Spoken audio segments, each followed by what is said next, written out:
Bonjour à tous, bienvenue pour notre rendez-vous quotidien.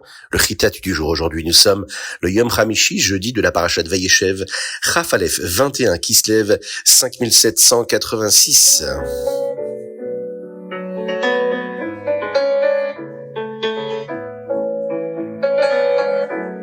Et nous démarrons avec le Chumash dans la parashat Vayeshev ici. Nous allons découvrir la Hatzlacha, la réussite totale que Yosef a eue dans la maison de Potiphar. Yosef fut vendu à un homme qui s'appelait Potiphar, qui travaillait pour Paro. Akadosh Baruch Hu aida Yosef et lui accorda beaucoup de réussite dans tout ce qu'il entreprenait. Potiphar servait lui la Avodah Zara et ne connaissait rien de Dieu, mais lorsqu'il vit que Yosef mentionnait Hachem en permanence, il comprit que la réussite de Yosef venait de sa connexion avec Dieu. Potiphar fut très heureux de Yosef et le nomma responsable de toute sa maison. Une fois Yosef en charge, Hachem fit descendre d'abondantes brachot de bénédiction sur tout ce qui appartenait à Potiphar. Après plusieurs années de travail chez lui, Yosef commença à ressentir de la fierté. Il se mit à penser à son apparence, à ce qu'il mangeait et à savoir si ses cheveux étaient bien rangés ou pas. Akadosh Baruch Hu n'était pas très heureux de cela, car son père Yaakov, de son côté, était en train de le pleurer, tandis que Yosef, lui, passait du temps dans des futilités. Alors, Akadosh Baruch Hu fit en sorte que Yosef apprenne une leçon.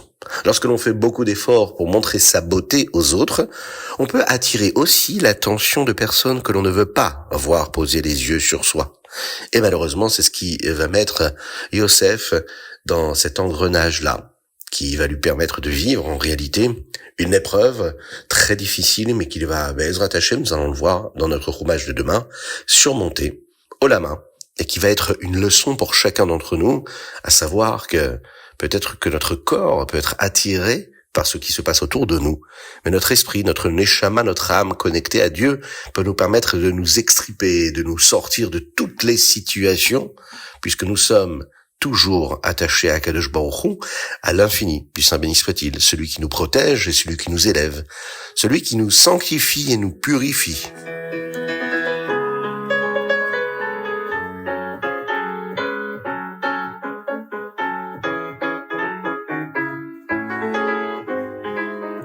Teilim. Aujourd'hui, nous sommes le Chaf Aleph le 21 qui se lève et nous lisons du 101 au 105 de Teilim. Le Kouf Dalet et le Kouf He. Le premier chapitre du Teilim d'aujourd'hui est Ba'achi Nafshi. C'est l'un des passages spéciaux que nous récitons dans la Tfila de Rosh Chodesh. Un des versets de ce chapitre est expliqué dans le Hayom Yom. Yetze Adam lefa olo, vela avodato ade arev. L'homme sort pour accomplir son travail et sa tâche dure jusqu'au soir. En termes de spiritualité, cela signifie qu'une neshama, une âme, descend dans ce monde pour accomplir son travail, dans ce monde ici-bas, dans un corps si étroit. Et c'est une avoda particulière, un travail particulier qu'elle ne peut accomplir qu'ici-bas. Ce verset nous montre aussi comment la neshama connaît une élévation, comment elle grandit grâce à son travail ici-bas sur terre. La neshama vient dans ce monde et lorsqu'elle remonte au ciel après 120 ans, Bezrat Hashem, elle continue à travailler dans le même domaine qu'elle travaillait ici. Si elle étudiait la Torah ici-bas, elle pourra étudier la Torah en haut également. Et si elle accomplit son travail ici-bas comme il faut, eh bien la neshama monte toujours plus haut dans le ciel, au plus près d'Akadosh Baruch Hu. Yetze Adam lefaolo. Un homme, tous les matins, doit sortir, doit aller au travail, doit accomplir sa tâche. Vela avodato ade arev, et cette tâche-là l'accompagnera, Be'ezrat Hashem, jusqu'au crépuscule de son existence ici-bas sur terre, mais qui l'amènera vers l'infini, vers ce monde futur, avec la venue Be'ezrat Hashem de Mashiach, Bekarov.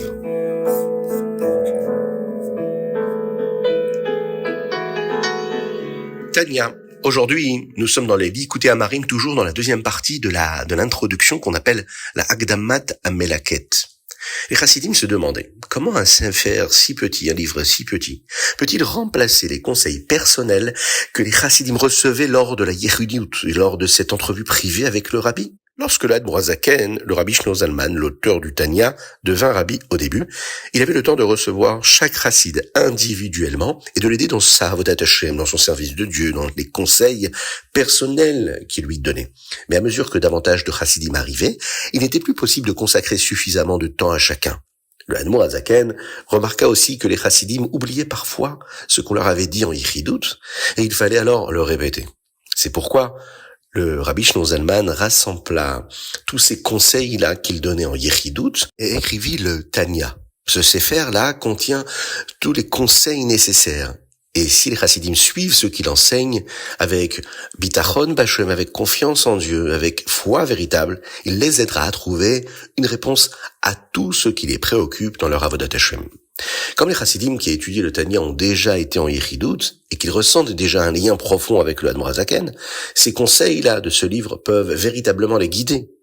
Si jamais un chassid ne trouve pas dans le Tanya la réponse à sa question, l'introduction ici nous le dit. Il doit savoir que la réponse s'y trouve malgré tout.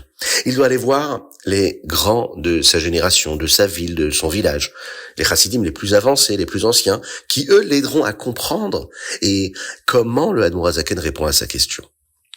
L'auteur du Tanya utilise des mots très fermes pour avertir ces anciens chassidim et ces grands rabbanim de leur responsabilité d'aider. Il leur dit de ne pas jouer au faux modeste, en faisant semblant de ne pas connaître les réponses, en gardant pour eux ces magnifiques conseils que le Tanya peut donner. Non.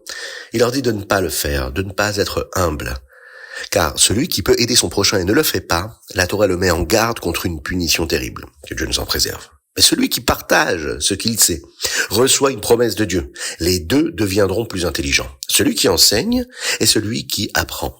Le Rabbi Shlomo Zalman conclut avec une bracha, une bénédiction, que nous méritons bientôt l'époque de la Géoula, de la délivrance, lorsque nous connaîtrons tous réellement ce qu'est Akadosh Baruch Hu, le lien que nous avons avec lui. Comment nous pourrons faire descendre Dieu ici-bas, le dévoiler dans notre vie, nous connecter à cet infini-là. Cette bracha nous dit aussi également que nous n'aurons plus besoin d'apprendre les uns des autres, car Kulam Yaduoti, tout le monde connaîtra Dieu. Le Rabbi Rachab, Rabbi Shalom Dovber, le 5e rabbi de la dynastie Chabad, disait que le titre du Tanya, c'est comme avoir une yichidut avec le Admor Hazaken. Nous l'avons à notre portée, ce petit livre-là. Cela nous montre que tout juif qui étudie le Tanya peut bénéficier des conseils qu'il contient, comme le Admor Hazaken l'explique ici. Au début, le Tanya était distribué sous forme de petits fascicules, mais ceux qui les recopiaient faisaient des erreurs. Certains mitnagdim y ajoutaient même exprès de fautes pour dissuader les gens d'étudier la Chassidut. L'Admor Hazaken dut donc faire publier le Tanya comme un véritable livre, un sefer, afin qu'il soit exact. Il avertit alors que chacun devait respecter les lois de Hasagat Gvul, de ne pas réimprimer le Tanya sans la permission des premiers éditeurs, car cela porterait atteinte à leur parnassa.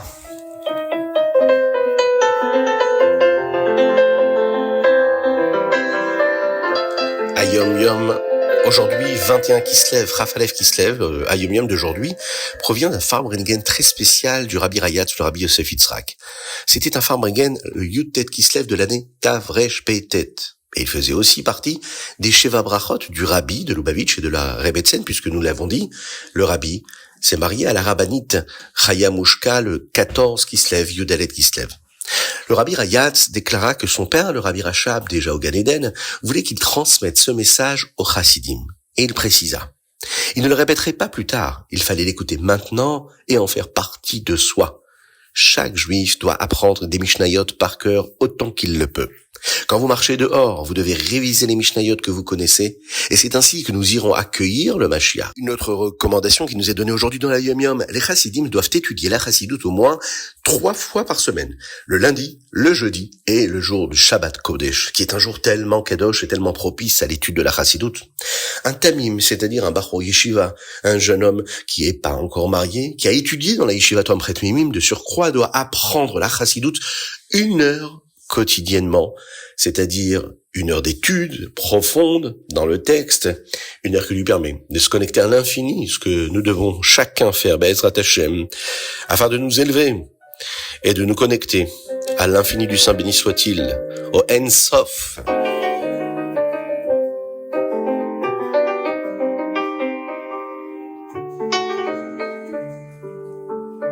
Rambam Ilchot Avadim.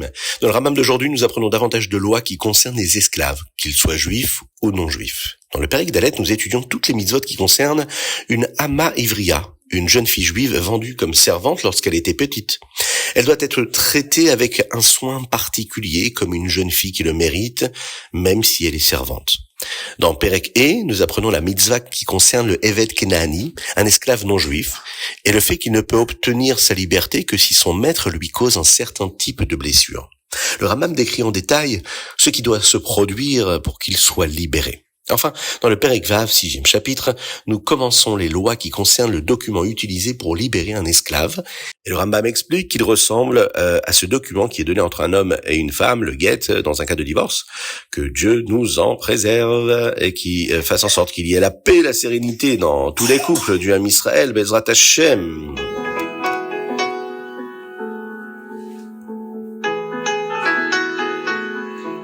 Et voilà, c'était le Chitat du jour. J'espère que vous avez passé un bon moment. Je vous invite à le partager. Je vous invite à vous associer. Vous êtes la force qui nous permet de diffuser le Chitat. Associez-vous à cette grande mitzvah-là, de faire participer chacun. Vous serez bénis à l'infini. C'est une promesse du Rabbi de Lubavitch. C'est une promesse du Rabbi Yosef Yitzhak, de la bracha, de la bénédiction dans tous les domaines. Pourquoi passer à côté? Prenez ce mérite-là. Envoyez-nous un petit message par WhatsApp au 06 21 37 24 52.